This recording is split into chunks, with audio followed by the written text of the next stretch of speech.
So obviously, Gotham's over now. What's next for you?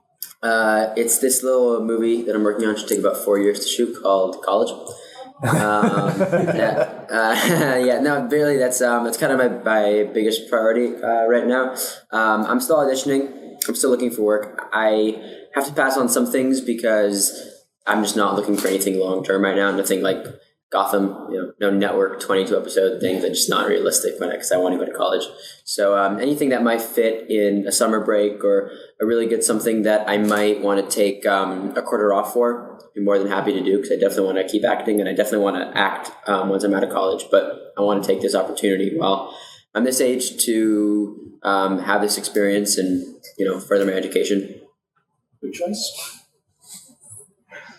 Out of all the villains that were put onto Gotham, I mean, they did kind of go through most of them through that. Was there any that didn't make it onto the show that you would have really liked to see? Killer Croc. Right. And the only reason I answered that so quickly is because I got asked earlier at my panel, so I already thought about it. But yeah, usually I would deliberate for a while. But yeah, I really wanted to see Killer Croc.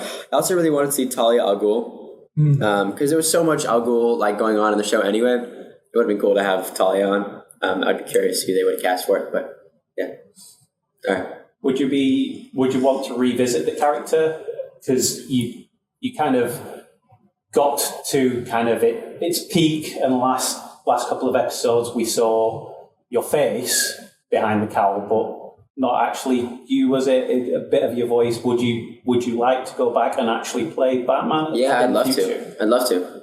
I think I'm too young now, so I'm glad that I wasn't actually in the cowl. I was very happy that I was actually, I didn't know what they were going to do, and John Stevens, the showrunner, called me probably about a month before we shot the finale, and told me what they were going to do, and I was really, really happy with it, because I didn't really want to be in the cowl just because I'm too young,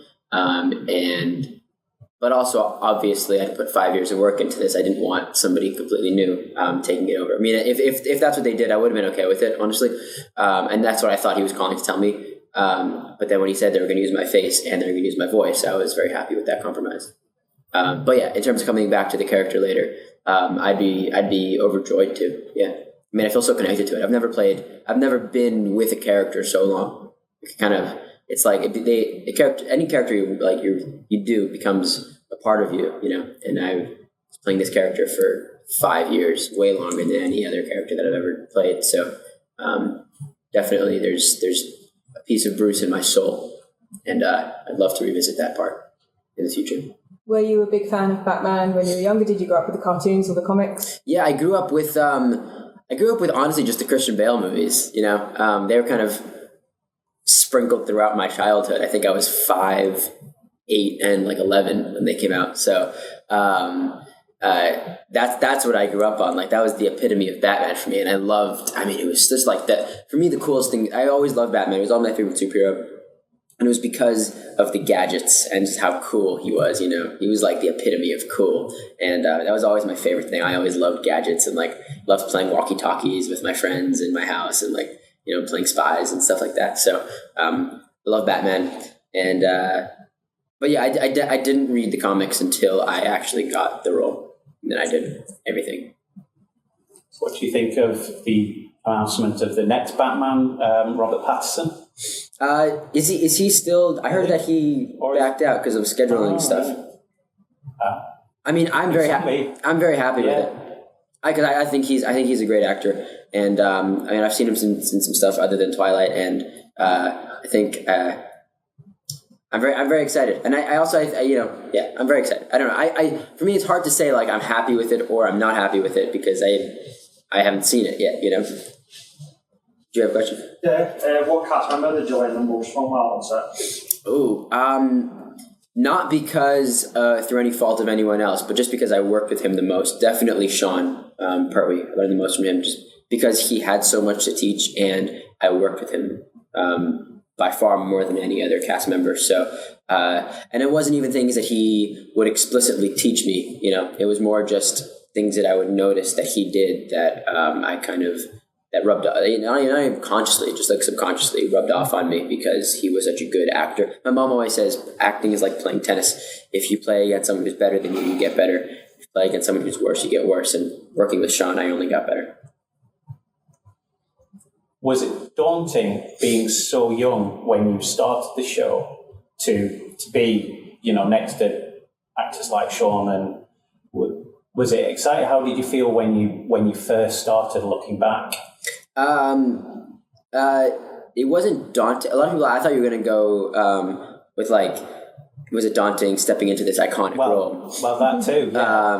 And it wasn't. It is purely because I had no idea what I was doing. I didn't realize what the significance of this role was. I was just like, cool, I got a job. And yeah, I was nervous, but that was just like, I would have been as nervous for any other job. I wasn't, I didn't feel at all any other kind of, external pressure to satisfy fans or to uphold or to do justice to this character. Cause I really just was not thinking about that. I was thinking, all right, they cast me. They must know what they're doing. I'm just going to do what I did in the audition and hopefully it all works out. And yeah, I was nervous to work with actors like Sean and Ben, who have already been established and who are known as very talented, dedicated actors. But they were all so nice, and it really was like one big family from the very beginning. So it's crazy thinking back, I'm thinking back to like the first season, first couple episodes, and it's weird to think about how long ago that was. Over in the other DC universe, you've got obviously Arrowverse running as well, and they've got this big Crisis event coming up. And I know they've been roping people in from like Smallville and other DC shows. Yeah, there's quite a lot. They've even roped in Burt Ward from the original Batman 66 series. Oh, wow. Would you like some of, you and maybe some of the other Gotham guys to sort of just cameo across into that? Yeah, I'd love that. I would love that. Yeah. And that's like a perfect opportunity for us too, if they're already reaching out to people from Smallville. And it might be a little too soon just because we just went off the air. Here we literally went off the air last night. So maybe a little bit too soon, but I'm 100% down for it. It's not at all in my hands. But if I ever get a call asking if I want to do crossover in the Arrowverse, I'm 100% on board. Right, on the topic of Ben, putting you on the spot a bit, I know he taught you the growl. Yeah. Do you want to do the Batman growl? No, because it's not good. But he did try to give me lessons. Yeah. Because I remember we were shooting because again, it was only my voice for the end, and they put an effect on it anyway. But I only had like 3 lines where it was actually the Batman voice as opposed to just like an older Bruce Wayne voice. And I was practicing it at home, and I was like, this does not sound good. And so I asked him on set, we were doing a scene, and I was like, by the way, Ben, you played Batman. You want to, because he did the voice for the Year One movie. I was like, do you want to give me some advice? And he like went through the lines with me, and it was fun. But yeah, I'm not gonna do that. I'm sorry. Was there any mementos you kept from being on set of Gotham? Yes. I stole a Roman lamp from Wayne Manor, and it's now my bedside lamp because I thought it was really cool. Probably shouldn't be saying that when there's 3 million cameras pointed at me. And so John, who plays Punisher, he stays in character off set. Right. Did you kind of act like Bruce, Batman? No. I've worked with people who do that. Cameron Monaghan did that. I worked with Aaron Eckert, who was very intense on set. It's just not my acting style. I like to be in the role when it depends on the scene, honestly. But I don't know. I never really had an intense acting training, so I don't have like one particular style. I don't do method or anything like that. But like we're really good friends with the prop guy from Prop Master, Sterling Rush from Touch, the first show that I was on.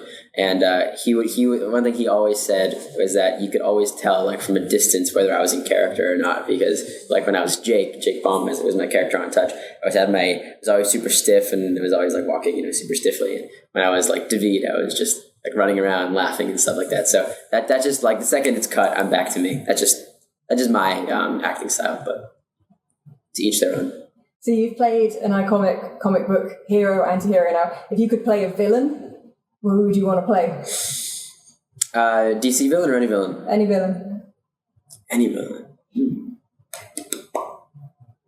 It's a tough one. It's tempting to not say the Joker just because as an actor that's like a terrifying role and also super exciting. So I don't know what I would do with it at all, but I would be very interested to explore that more.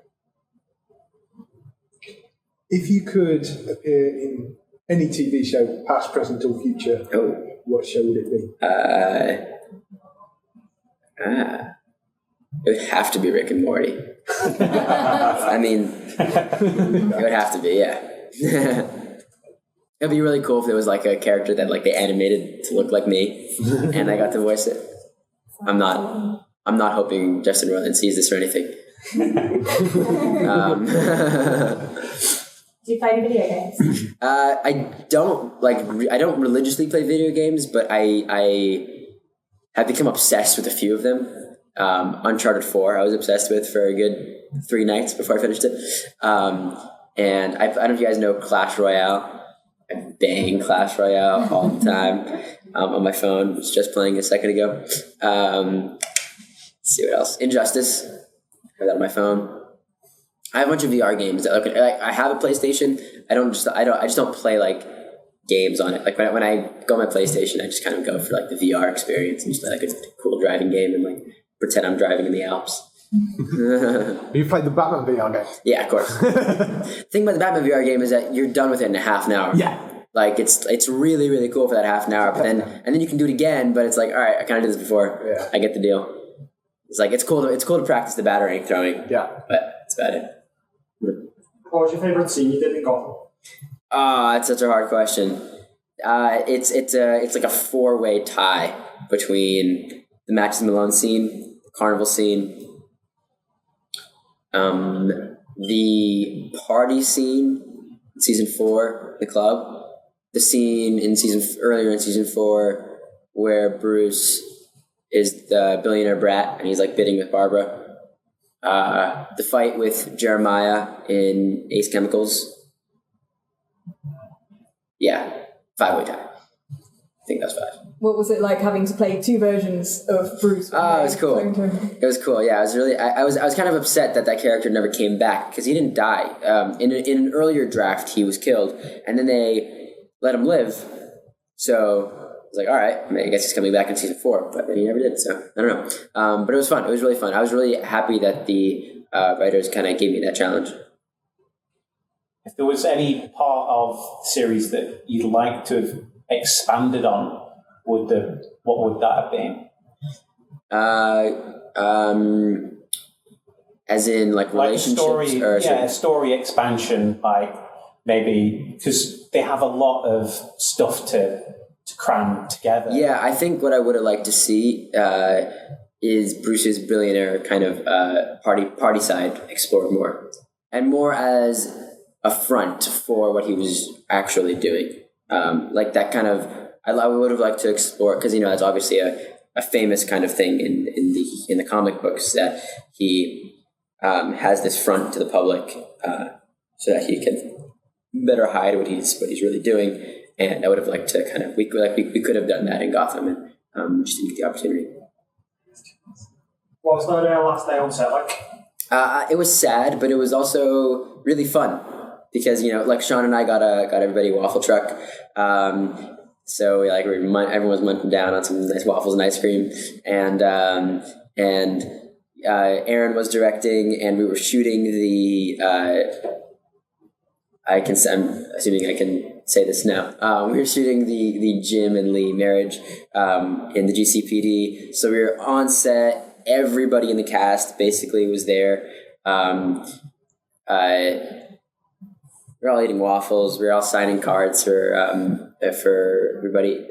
Corey and Robin and Aaron, I think, well, I don't know exactly who it was, but a bunch of people got together and made like calendars for everybody on set. So we were all signing them, and it was just a really nice day. Like it was kind of just full of camaraderie and fun. Yeah, it was nice. It was really nice. It was sad, but it was nice. Were there many practical jokers on set? Not too many. I mean, it was such a dark thing on screen, you know. So like behind the scenes, we were just always kind of laughing about, but not too many practical jokes. No. And right, forget all your Batman gadgets. Your only weapon and what you just ate. What is your weapon? My only weapon is what I just ate. Yeah. A nice margarita pizza. Possibly defeat with that. Yeah. It's got sharp edges if you cut it out for long enough. If you could cut it correctly. You could throw it like a bat. Kill you with grease. Oh, well. Yeah.